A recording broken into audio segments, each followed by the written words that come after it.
My name is Brooks. I run a brand called Nowhere Land, and this is episode 1 of Going Nowhere.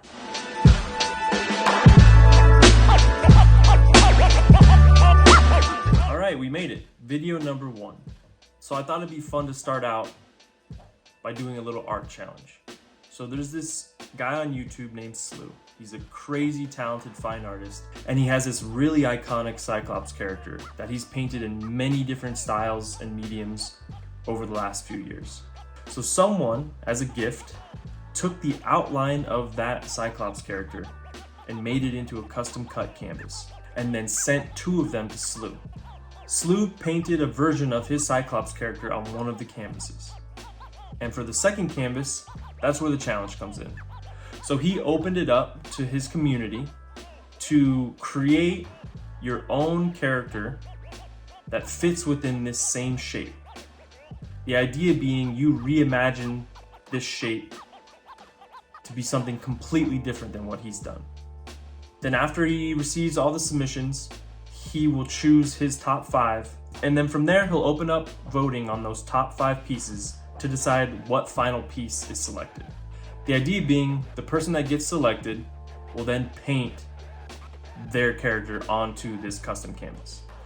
So me being a digital artist, I wanted to draw something with the idea in mind that if I was to get selected, I would have to eventually paint this. So I did things a little differently than I normally would, and I think that's a big part of creating art, is knowing what the end result is going to be for your piece. That kind of dictates the processes you use, whether it's for t-shirt production or digital printing, or in this case, a fine art painting. So let's get into it and see what we can come up with.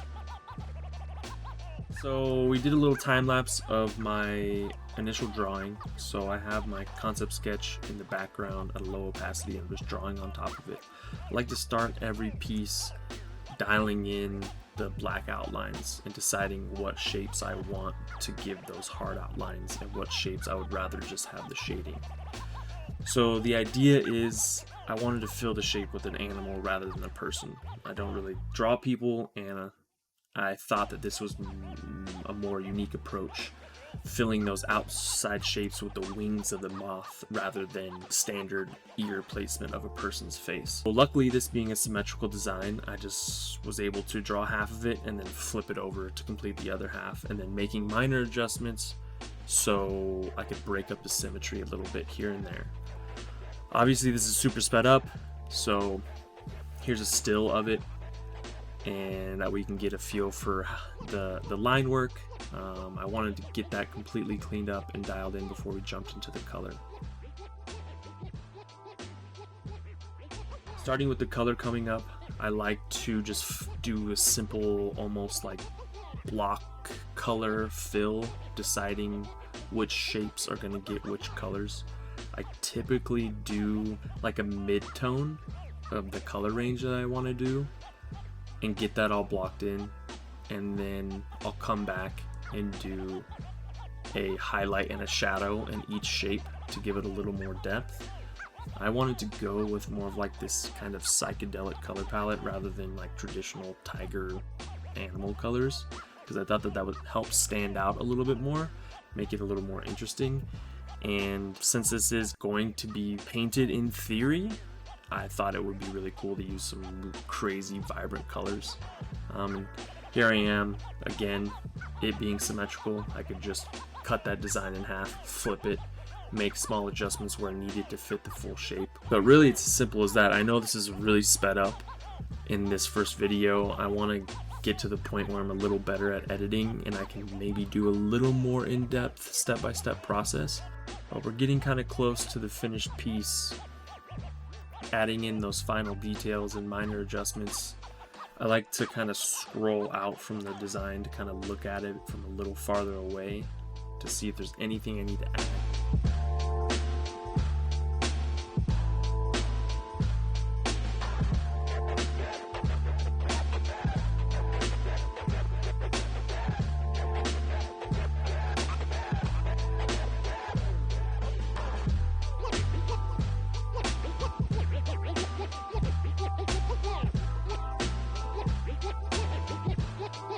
All right, so we're all done. That's the final piece. I think it meshed together a good version of my style that I think I can achieve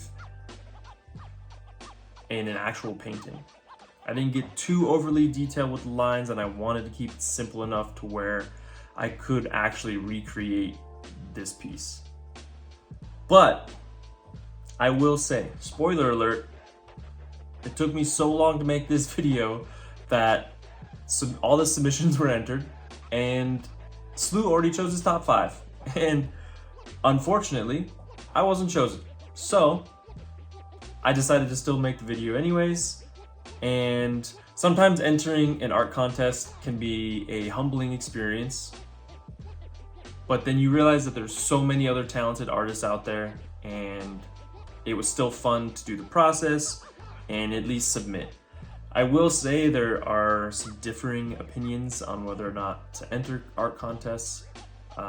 There's definitely a lot of shady people out there that are kind of just out there to steal art from you and not pay artists a living wage. So I will say, do the research before you decide to enter a contest and make sure it feels right to you.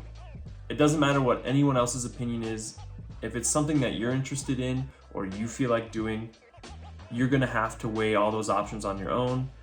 And as long as it feels right to you, I say go for it. And what's the worst that could happen? You enter, you don't win, and now you have a piece of art, or now you have a little extra practice. So for me, I have this piece. I don't know what I'm gonna do with it. I might make it into a sticker, I might print it on a t-shirt, but I own this piece of art. It might just live on my computer and it'll never see the light of day. But I knew that going in, that there was 300 plus submissions to Slew's art challenge, and the odds of me being the one that got chosen was pretty slim. Thank you for watching. This is my first time making a YouTube video. I'm going to be coming out with videos every Wednesday, and then I will be live streaming artwork and some gaming on Thursday nights. So if you want to see some more, go ahead and like, subscribe, tell your friends, or don't. Catch you next one.